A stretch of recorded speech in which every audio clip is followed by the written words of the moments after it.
సరే మంత్రులు ముఖ్యమంత్రులు ఎవరైనా సరే సింగరేణి జీవితాలతో ఆడుకునే ఎవరైనా సరే మాకు శత్రువులే. ఈ సింగరేణి కార్మికులతో వాళ్ళ జీవితాలతో పణంగా పెట్టే ఎవరైనా మాకు శత్రువులే. మాకు సింగరేణి ఆరాధ్యం, సింగరేణి గుడి, సింగరేణిలో ఉన్న ప్రతి కార్మికుడు మా రక్త సంబంధికులే. ఎందుకంటే వాళ్ళ పేరుతో ఇవాళ నేను ఒక ఎమ్మెల్యే గెలిచాను.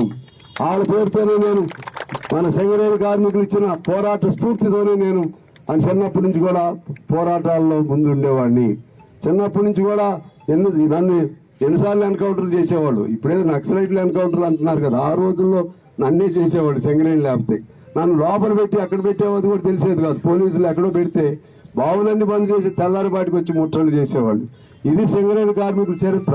ఇంత చరిత్ర కలిగిన సింగరేణి కార్మికులు ఒక వ్యక్తిగా నన్ను నిలబెట్టారు. ఇవాళ నా వంతు కర్తవ్యం నేను చేస్తాను, నేను ఒక్కడిని చేసేది కాదు. అందరం కలుద్దాం, భవిష్యత్తు మార్గం నిర్దేశించుకుందాం, రూపొందించుకుందాం, సింగరేణిని ముందుకు తీసుకెళ్దాం. అదే మన కొమరయ్య గారికి మన అందరికీ నివాళని చెప్పి తెలియజేస్తూ, రేపు జరిగే సింగరేణి మన స్ట్రైక్ జరుగుతుందా, స్ట్రైక్ ముందే ఒప్పందం జరుగుతుందా నాకు తెలియదు.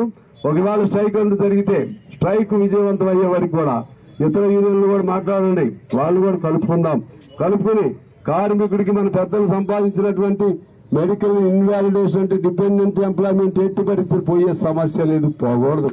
అదే సమయంలో ఇంకా సొంత ఇల్లు లేనివాడు ఎవడన్నా ఉన్నాడంటే అనాథలాగా ఉండేవాళ్ళు ఎవరైనా ఉంటే సింగరేణి. అదేవిధంగా ఉన్న ఇల్లును కూడా నిర్దాక్షిణ్యంగా కూల్చిపారేస్తారు. ఇదేమి ఆనందమోగలి నాకు తెలియదు.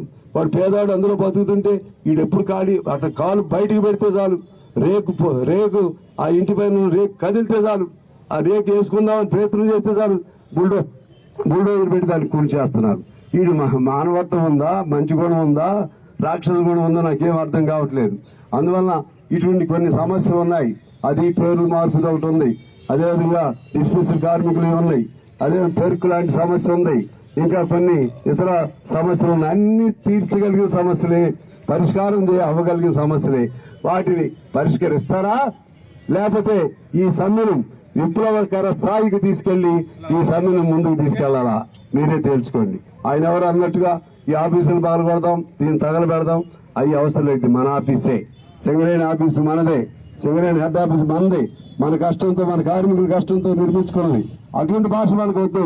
పోరాటం చేద్దాం, సమరశీల పోరాటాలు చేద్దాం, శాంతియుతంగా పోరాటాలు చేద్దాం, అహింసాయుతంగా పోరాటం చేద్దాం, హక్కులు సాధించుకుందామని చెప్పి తెలియజేస్తూ మీరు ధైర్యంగా ఉండాలి. ఒక్క అడుగు కూడా వెనక్కి వేయటానికి వీలు లేదు. ఎన్ని ఇబ్బందులు వచ్చినా, ఎన్ని మనస్పర్ధలు ఉన్నా సరే జెండా పట్టి రోడ్డు మీదకి వచ్చామంటే ఎర్ర జెండా బిడ్డలం మనందరం అని చెప్పి తెలియజేస్తూ మీ అందరికీ మరొకసారి హృదయపూర్వక నమస్కారం.